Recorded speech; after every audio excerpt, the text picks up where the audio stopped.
Hey, you too. I'm walking around the car. Okay, if any of you guys have followed me, you know my car is red with gold rims. It's out there right now. But for some reason, there's this blue car with silver rims in place of my freaking car. The exact opposite of what my vehicle is. Instead of 2 doors and a hatchback, it's a 4-door sedan. Anyway, this is the Toyota I did the transmission on. Tools on, they're kind of distracting me. Until you tell me in work mode, right? Anyway, friggin' I did the transmission in this. I did a whole video series on it. It was pretty much just a video series of me mostly bitching about working on this car. Starting out on this car, I find out I need a 30mm socket just to take off the valve cover. Starting out great. Anyway, in short, the head gasket's gone on this car. When I say it's gone, it's definitely gone. It's blowing bubbles all the way into there, and you can smell exhaust gases whenever you stand in front of the car. Like, it seriously needs it pretty bad.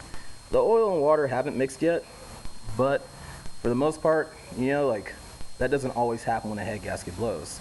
So let me give you guys a slight rundown, just because I like hearing myself speak so much, of what really happens when your head gasket goes. And the fact that just because your head gasket went doesn't mean that you did something wrong. It doesn't mean that your car is crappy. It doesn't mean that, you know, that anything's at fault, okay?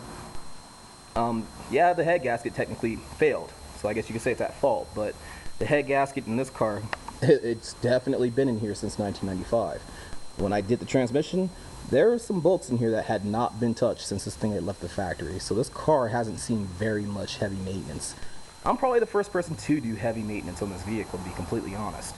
But at the same time, 225,000 miles is damn good for a head gasket to last. Those Fords right there, wow, loud asshole. Wow, it's a little Honda Civic freaking, not an EF, forgot, the 91 SI with probably a K motor in it or something. He was pretty quick. My nemesis right there, honestly. Not every single one. Every single car I've owned has been beaten by one of those with a K motor in it. Every time. Pisses me off, no matter what I've owned. Anyway, and especially that ain't beating nothing with a K motor in it. Not until I do what I want to do to it, Anyway, I keep on saying anyway, but I'm not getting none. So anyway, this thing has had a bunch of issues lately with overheating. And I think the head gasket is probably the cause of that. Because when that radiator hose exploded, she called me, you know, car was overheating, radiator hose exploded. I'm guessing that the engine was just putting too much pressure in the cooling system.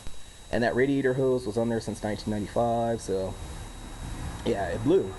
You know, but at the same time, you know, I mean, what could you really expect from something that's been on there that long and going through so many heat cycles?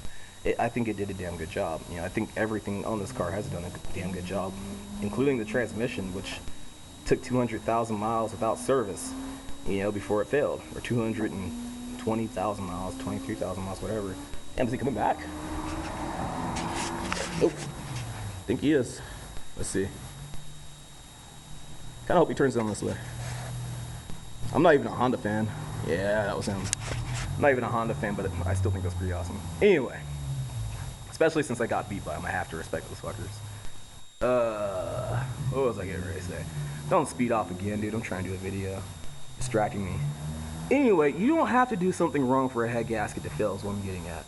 Sometimes, not sometimes, most of the time, no, all of the time, it's just that time. It's just an older vehicle or a high mileage vehicle. It doesn't have to be an old vehicle. If you drive a brand new Honda Civic, 300, 400,000 miles, I'm not gonna say 300 for it, 200,000 miles with regular oil changes and servicing the transmission and changing the spark plugs and doing everything you're supposed to do, your head gasket is still gonna go because it's perishable. It's not meant to last forever. So I mean, that's something that people need to accept. You know, just because your head gasket goes doesn't mean that, you know, something's wrong with the vehicle, something's wrong with the manufacturer, or they put shitty parts in there. You know, Toyota, the later model Toyotas have had that issue. But it's really just that time. It's maintenance. It's just like tires. These things wear out, you know, and after so long, you know, it's just gonna wear out. It's only like 3 or 4 millimeters thick. It's gonna wear out. Probably 3 millimeters or 2. Anyway, the point I'm getting at here is we're gonna do this head gasket. Not only are we gonna do the head gasket, we're gonna do the head gasket, the timing belt, and the valve cover, and the oil pan gasket.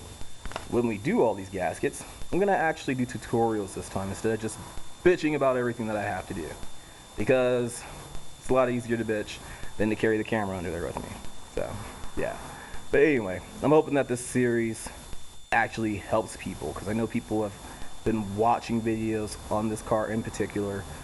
Most views I have every single month is from this car's driver's side axle, because it's a pain in the ass to get out, and I may just do a video on that. You know, I think I have everything here that I used, so I may just show you guys how to do that too in a completely separate video on itself, you know, all on its own. So I mean, I have everything I need now. Well, mostly everything. I gotta wait on tools, so it's probably gonna be a couple weeks before, not tools, I gotta wait on parts coming in the mail.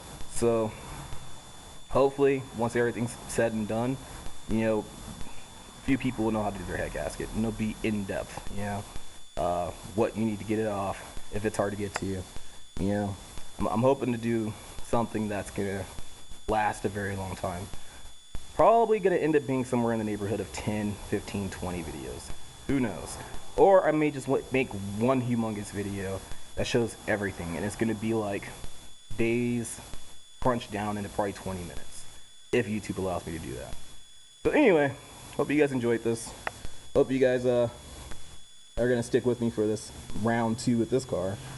But we're gonna do everything to try to keep her from leaking, keep her nice and cool. So we're gonna change that thermostat in there too, and keep her happy. One more thing that I like to add is you should change your water pump, timing belt, and tensioners while you're in here doing this. They're easily accessible when you have everything apart. You might as well do it. The owner only wanted to go for the timing belt, so that's all we're gonna do. But at the same time, if you have the money, do it. It's only like 50 bucks plus shipping, so do it. Anyway, it's Nezrak. Hope you guys enjoyed this video.